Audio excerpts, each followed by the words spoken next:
those that were there when he said it, that God so loved the world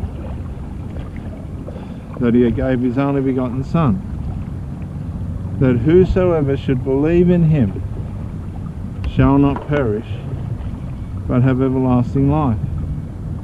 For God did not send his Son into the world to condemn the world, but that the world through him might be saved, or would be saved.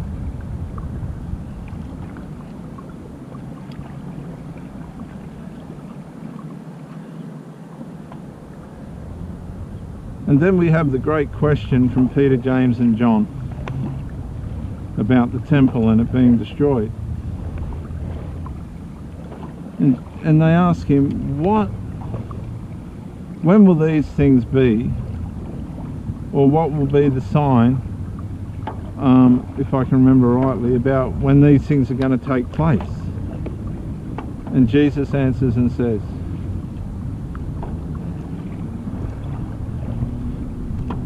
I think it's interesting to think that he said, take heed not to be deceived. And we all suffer from a measure of deception, don't we, to some degree or another. But he says, many will come in my name. Oh gosh. And as I paddle across here in the middle of nowhere, really, out in the middle of the thing, check what I say. I'm not perfect. I'm just sharing my simple insights. I'm just a simple, very bland preacher or minister or believer, whatever you want to call me. Just check.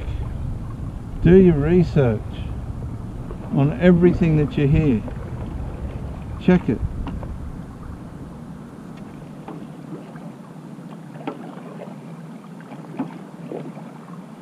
But wonderful, wonderful insights here about the lead up to Armageddon, etc., the tribulation, etc. Now, a lot of them will tell you we don't know, particularly the Jehovah Witnesses are notorious for saying we don't know when the end's going to come. Well, there's specific signs that will tell us when these things are about to take place, Jesus says. And one of the signs is nations will rise against nations. Now this is something that's happened throughout history, not uncommon throughout history, but this is going to be a specific nation rising against nation that I believe is going to be centralized around Israel.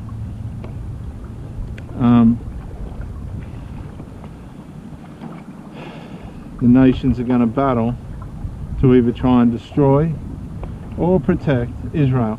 Not much different to World War II and the Nazi regime, where the Nazis tried to wipe out the Jews, but the Allies came in and stopped it, destroyed, well, at least they stopped it. They had to wipe out Germany to stop it, but they did. This is very similar to what Christ is talking about here.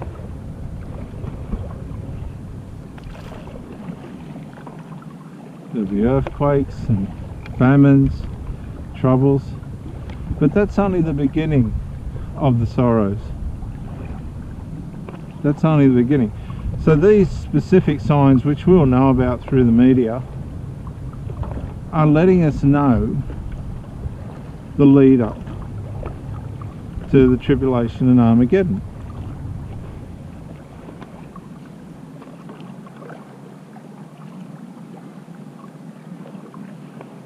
Then the Jews will be persecuted. Now it would have been very easy for us to think, even though Germany hid it pretty well, that the Holocaust was this event. Well, for the Jews of that day it was, really, when you think about it. What a horrible, horrible time in history. for the Jewish people. The problem with it was not specifically in the Middle East. They were wiping out the Jews in Europe. 6 million approximately. Horrible atrocities. But this battle, I honestly think, and it's open to debate, and the sign that it is God's work, etc., it will be Middle East, Israel orientated, and the nations again will be fighting amongst themselves over the Jews.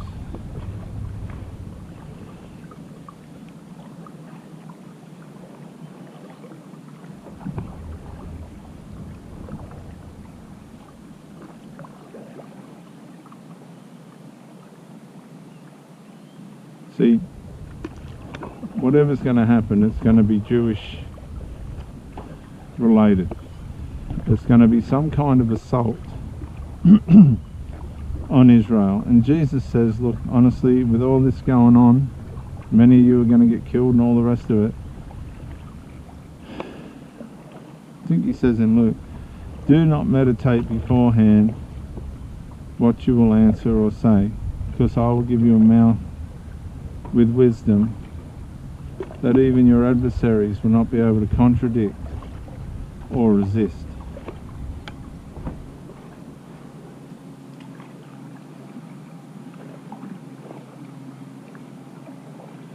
Then he goes a step further and he says, brother will betray brother to death. Kind of terrible. Parents will betray children, and children will betray parents.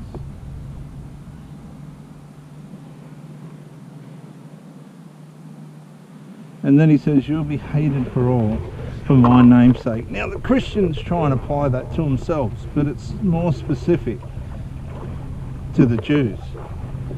It's about the Jews.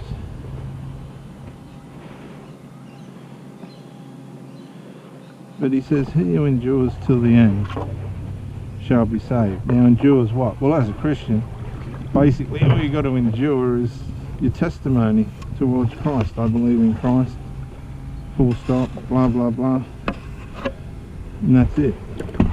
We'll move that oyster so no one gets hurt.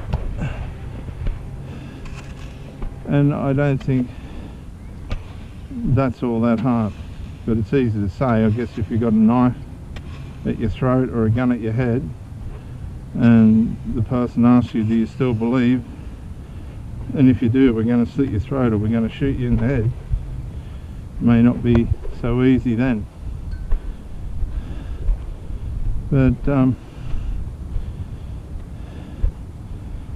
we overcome Satan, Revelation says, by the blood of the Lamb and by the word of our testimony, and we do not love our lives till the death.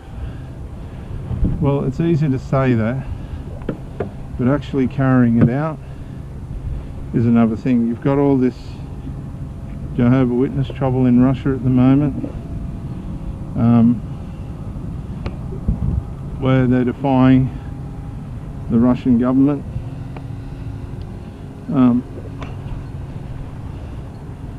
It's only rebellion against the government. It's all for a cult, and they're going to jail left, right and centre for their religion, but it's not necessarily for God, it's just for their organisation, which has partiality all over it.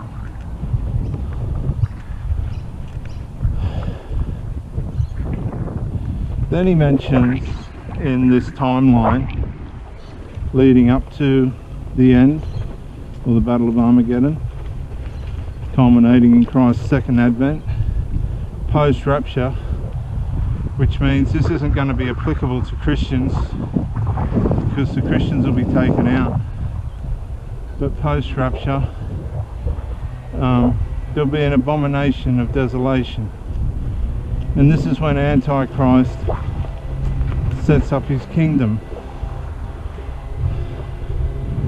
and he does that again in Jerusalem, somewhere Yeah, I think it's in Jerusalem as far as I understand.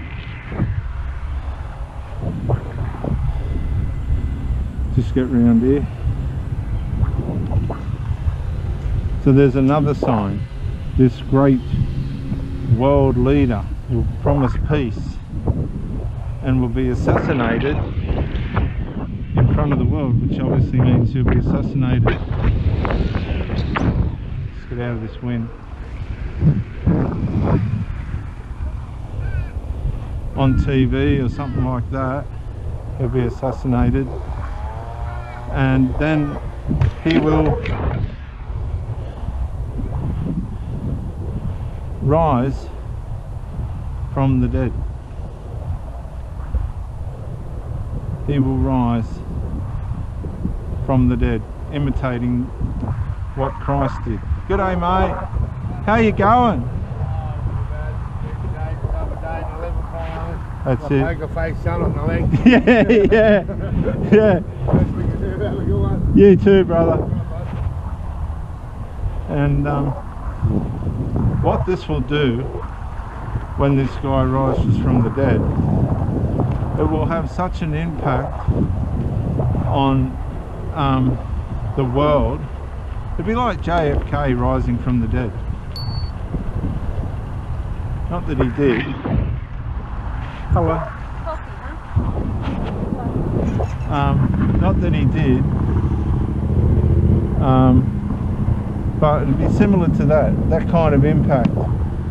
Somebody of such popularity in world government who brought peace, then he's killed. Yeah, Dr. Jason Morrison, theologist again. I just want to say thank you for watching the videos, and I hope you got plenty of self-rediscovery and freedom out of it. If you watched it on YouTube, please share or like, maybe even comment. If you watched it on Facebook, like, comment, share. But most of all, get out and live. This isn't a rehearsal. You've got a one-off life. Don't let your loyalty and your faithfulness blind you to the life that you should be experiencing. Till the next video, thank you for watching, and bye for now.